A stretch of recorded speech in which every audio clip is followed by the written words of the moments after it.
Welcome to Chitra's cooking feast. இன்றைக்கி நல்ல ஒரு ஹெல்த்தியான ஈவினிங் ஸ்நாக்ஸ் ரெசிபி தான் பார்க்க போகிறோம். இது செய்கிறதுக்கும் ரொம்பவே ஈஸி.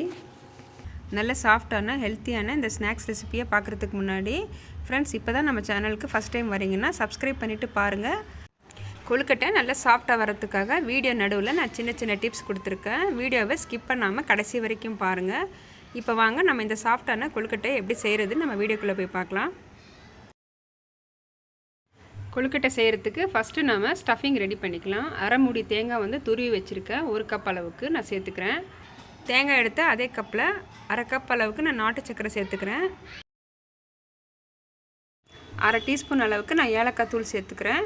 இப்போ எல்லாமே ஒரு தடவை நல்லா கலந்து கொடுத்துக்கலாம். வெல்லம் தேங்காய் எல்லாமே நல்லா கலந்து வரணும். அது வரைக்கும் நல்லா மிக்ஸ் பண்ணிக்கோங்க.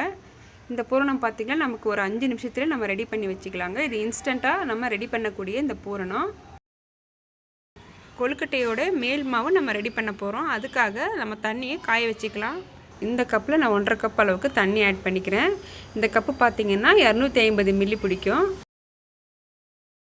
அரிசி மாவு நான் 1 கப் அளவுக்கு எடுக்க போகிறேன். 1 கப் அரிசி மாவுக்கு 1.5 கப்பு தண்ணின்ற அளவு கரெக்டாக இருக்கும்.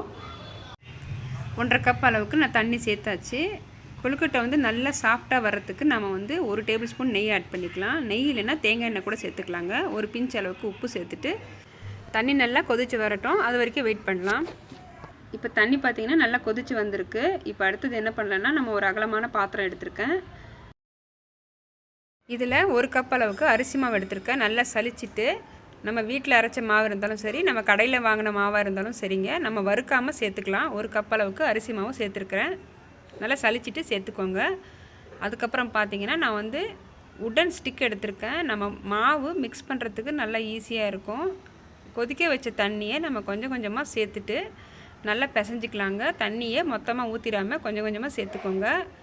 ஏன்னா ஒவ்வொரு அரிசி மாவுக்கும் ஒவ்வொரு ரேஷியோ இருக்கும்.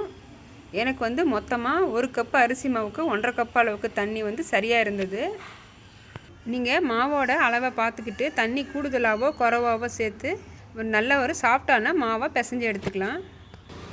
மாவு ஒரு 5 நிமிஷத்துக்கு ஆறட்டும். ஆறுனதும் நம்ம கை பொறுக்கிற சூடு வந்ததும் நல்லா பிசைஞ்சு கொடுத்துக்கலாம். கொழுக்கட்டை மாவு நல்லா ஆறி வந்திருக்கு. மாவு கையில் ஒட்டாமல் இருக்கிறதுக்காக கொஞ்சம் ஆயில் இல்லைன்னா நெய் தடவிக்கலாம். தடவிட்டு சின்ன சின்ன உருண்டைங்களை நம்ம பிடிச்சிக்கலாம்.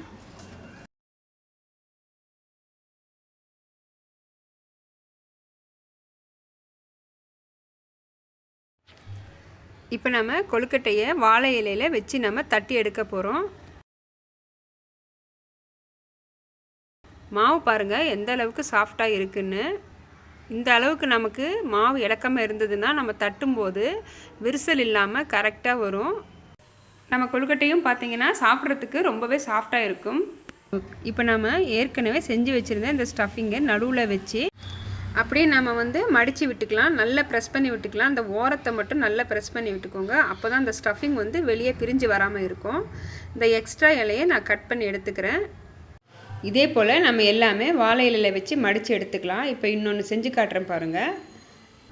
நல்லா மெல்லிசாக எந்த அளவுக்கு தட்ட முடியுமோ மெல்லிசாக தட்டி எடுத்துக்கலாம். நடுவில் கொஞ்சம் ஸ்டஃபிங் வச்சு நம்ம ஏற்கனவே ரெடி பண்ண மாதிரி தாங்க. இது ரொம்ப ரொம்ப ஈஸி. இது பிகினர்ஸ் கூட ட்ரை பண்ணலாம். இப்போ எல்லாமே ரெடி பண்ணியாச்சு.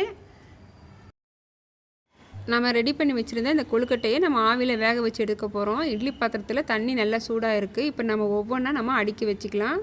இது ஒன்றோட ஒன்று ஒட்டாது. ஏன்னா நம்ம வாழை இலையில் தட்டி எடுத்துருக்கோம். நம்மளால் எத்தனை வைக்க முடியுமோ நம்ம வச்சுட்டு க்ளோஸ் பண்ணிக்கலாம். நம்ம ஒரு 10 நிமிஷம் க்ளோஸ் பண்ணி வைக்கலாம். நல்லா வேகட்டும்.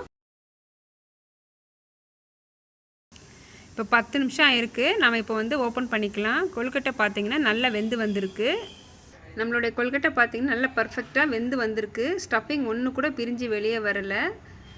அவ்வளோதான். இப்போது நம்மளுடைய ஹெல்த்தியான இந்த ஸ்நாக் ரெடி ஆயிடுச்சு. ஸ்கூல் விட்டு வர குழந்தைங்களுக்கு நீங்கள் கண்டிப்பாக இந்த மாதிரியான எண்ணெயில் பொரிக்காமல் வெள்ளை சக்கரை இல்லாமல் ஒரு ஹெல்த்தியான ஈவினிங் ஸ்நாக்ஸ் செஞ்சு கொடுங்க. கண்டிப்பாக விரும்பி சாப்பிடுவாங்க. நம்ம சூடாக செய்யும் போதே காலி ஆகிடும். தட்டில் ஒன்று கூட மிஞ்சாது. குழந்தைங்க ரொம்ப விருப்பப்பட்டு சாப்பிடுவாங்க. கண்டிப்பாக இந்த ஸ்நாக்ஸ் ரெசிபியை நீங்களும் ட்ரை பண்ணுங்கள். இந்த வீடியோ உங்களுக்கு பிடிச்சிருக்கும்னு நினைக்கிறேன். பிடிச்சிருந்ததுன்னா வீடியோவுக்கு ஒரு லைக் பண்ணுங்கள், ஷேர் பண்ணுங்கள், சப்ஸ்கிரைப் பண்ணுங்கள். உங்கள் ஃப்ரெண்ட்ஸ் அண்ட் ஃபேமிலியோடு இந்த வீடியோவை ஷேர் பண்ணுங்கள். தேங்க்ஸ் ஃபார் வாட்சிங்.